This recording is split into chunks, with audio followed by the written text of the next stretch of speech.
Hello everybody, Boltor here with another episode of Spellweaver 101, and today we're going to be discussing the different aspects of Spellweaver. And by aspects, I mean the 6 categories, colors, civilizations, what have you, that make up the world of Spellweaver, along with the strengths and weaknesses of each aspect.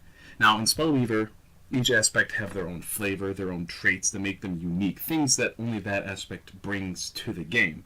And now I want to preface this by saying that each of these aspects can be viable as a mono aspect deck, despite what I might say are their drawbacks, which we'll certainly be discussing the drawbacks of each aspect. But it is easy to see that once this video is done, why multi-aspect decks are the go-to. Now let's first start off things with Order. Order is the holy aspect, championed by angels, priests, and knights alike. They offer mana-efficient creatures, such as Knight Escort, along with soldier synergies in the Master Tactician and the Elite Vanguard. Order is also the primary aspect of life gain,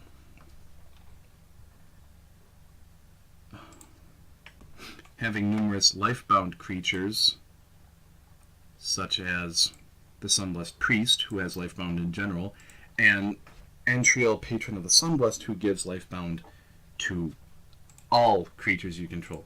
Combine that with cards such as Word of Grace, and you have yourself a pretty solid life-gaining system under Order. Combining both lifebound effects and mana-efficient creatures come the Angels, and probably the most powerful part of the aspect of Order. With the Triangelica Shrine, Order offers a win condition all its own, revolved around Angels and having them in play. Even without this win condition, the Angels themselves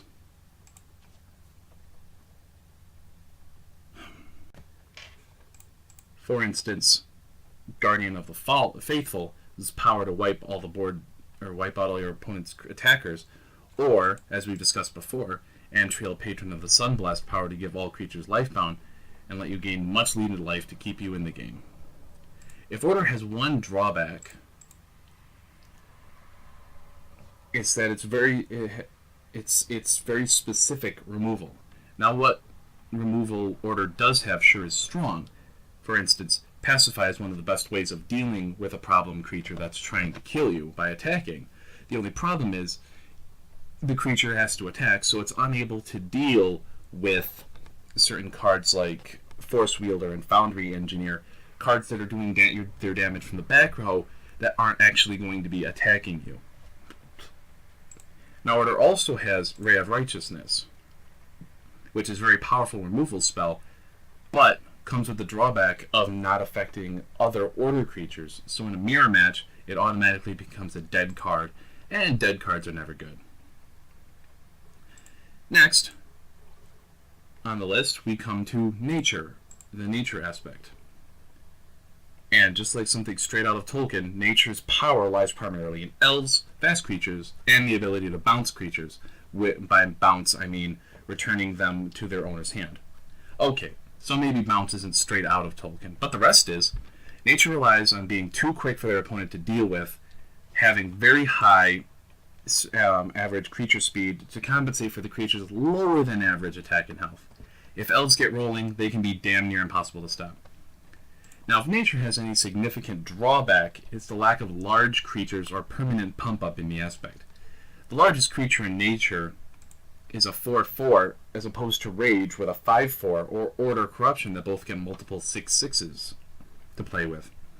The drawback to the Elf synergy is also that there's no lasting way to buff them, like there is to, say, the Soldier synergy with Master Tactician.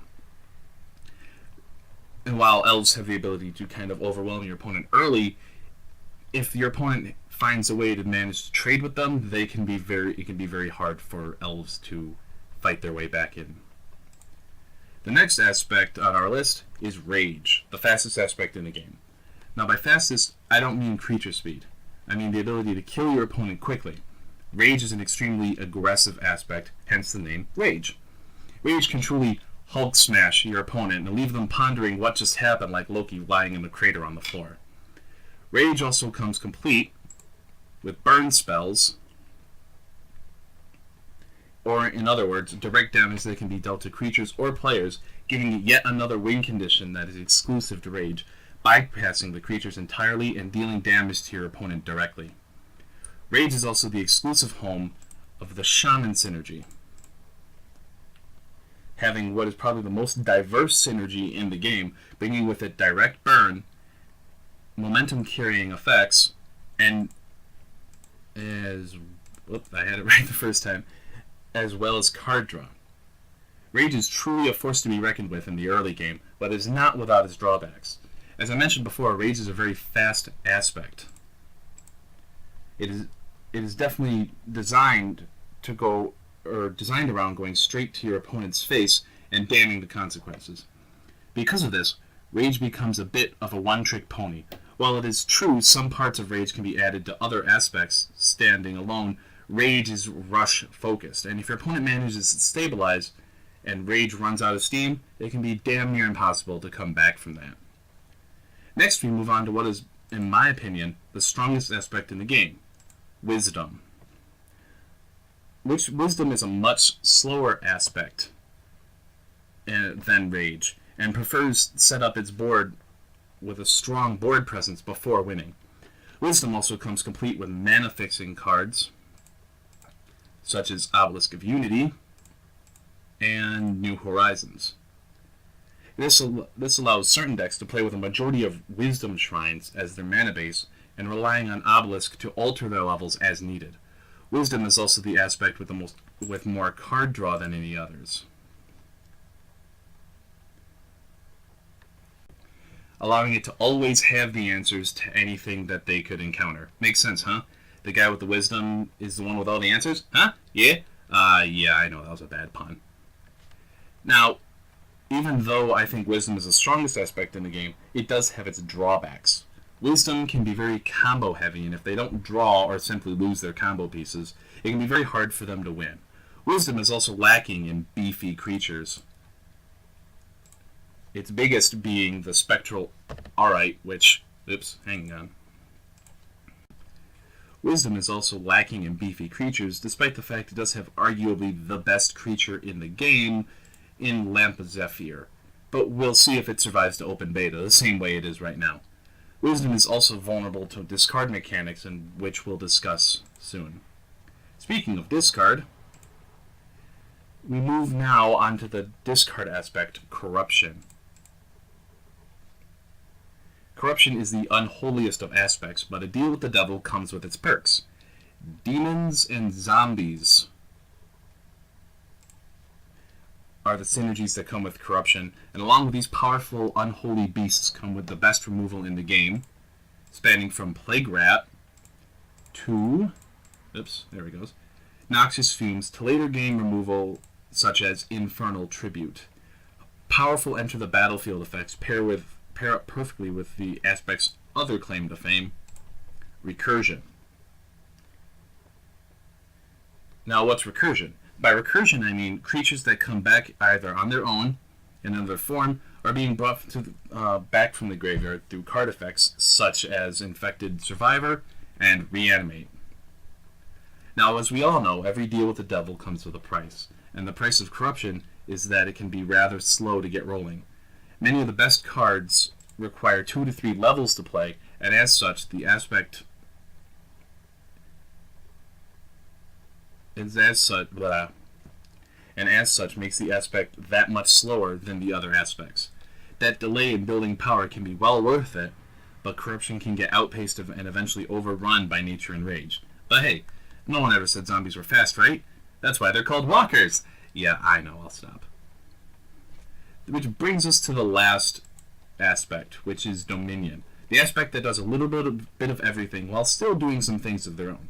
First off, Dominion is the only aspect with Mana Ramp. With Power Surge and Moon Priestess, it allows you to advance your mana pool through sources other than shrines. Dominion also holds exclusive domain. You see what I did there? Yeah, that was the last one. Over implants. And no, we're not talking about Pamela Anderson. Implants in Spellweaver are artifacts that attach to creatures and buff them up along with giving them special abilities or traits. But much like corruption, that power comes at a price. Each of the implants comes with the condition, put a weakness counter on implanted creature at the beginning of every turn. Keeping in theme with a little bit of everything thing, Dominion also comes complete with the only destroy all creatures